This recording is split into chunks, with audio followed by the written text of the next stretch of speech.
चिंगारी आजादी की सुलगती मेरे जिस्म में है।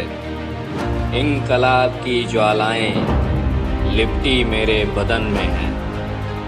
मौत जहां जन्नत हो यह बात मेरे वतन में है। कुर्बानी का जज्बा जिंदा मेरे कफन में है। नमस्कार, आप सबका इस वीडियो में स्वागत है। आज के इस वीडियो का विषय है चंद्रशेखर आजाद,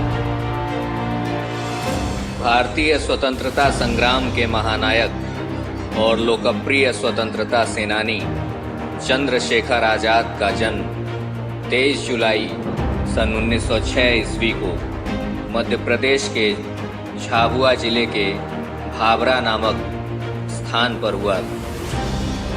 इनके पिता का नाम पंडित सीताराम तिवारी एवं माता का नाम जगदानी देवी था।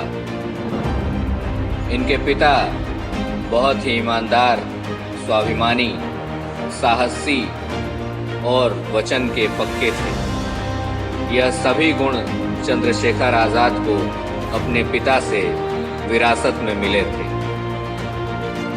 लगभग 14 वर्ष की आयु में चंद्रशेखर आजाद बनारस के संस्कृत पाठशाला में अध्ययनरत थे और वहीं उन्होंने कानून भंग आंदोलन में योगदान किया।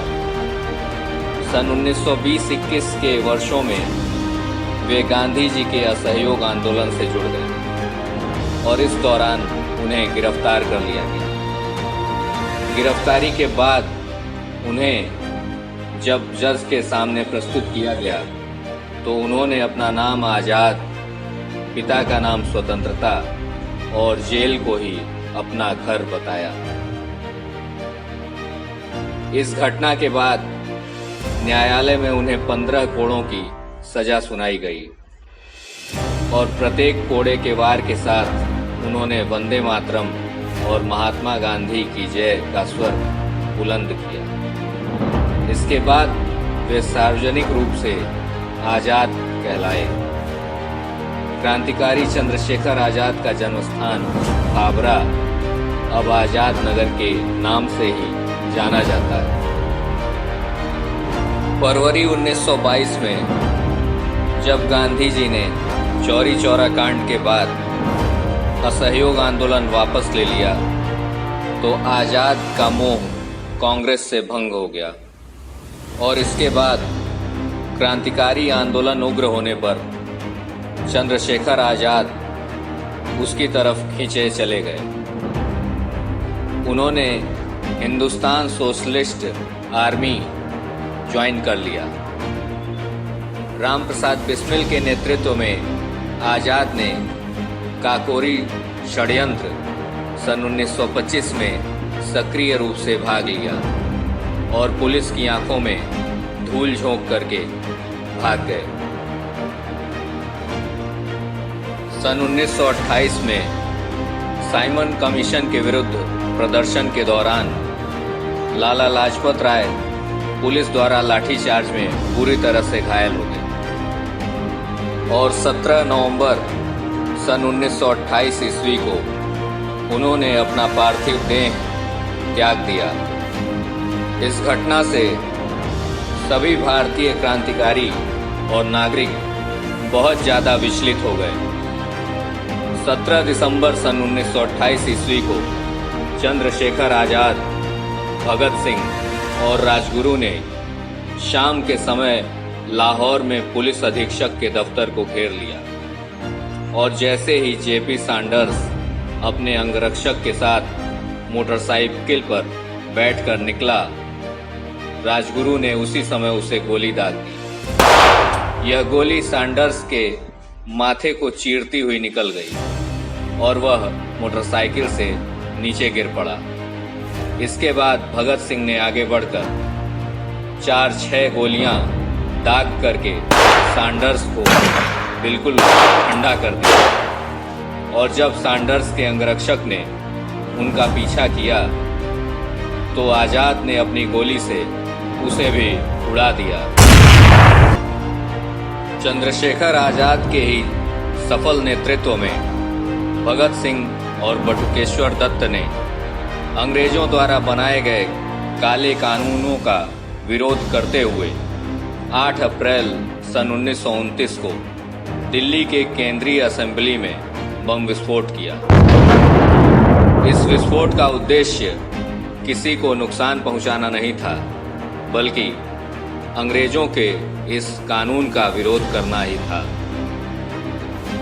हिंदुस्तान सोशलिस्ट रिपब्लिकन एसोसिएशन द्वारा किए गए सैंडर्स वध और दिल्ली असेंबली बम कांड में फांसी की सजा पाए भगत सिंह, राजगुरु और सुखदेव ने अपनी अपील करने से साफ मना कर दिया था।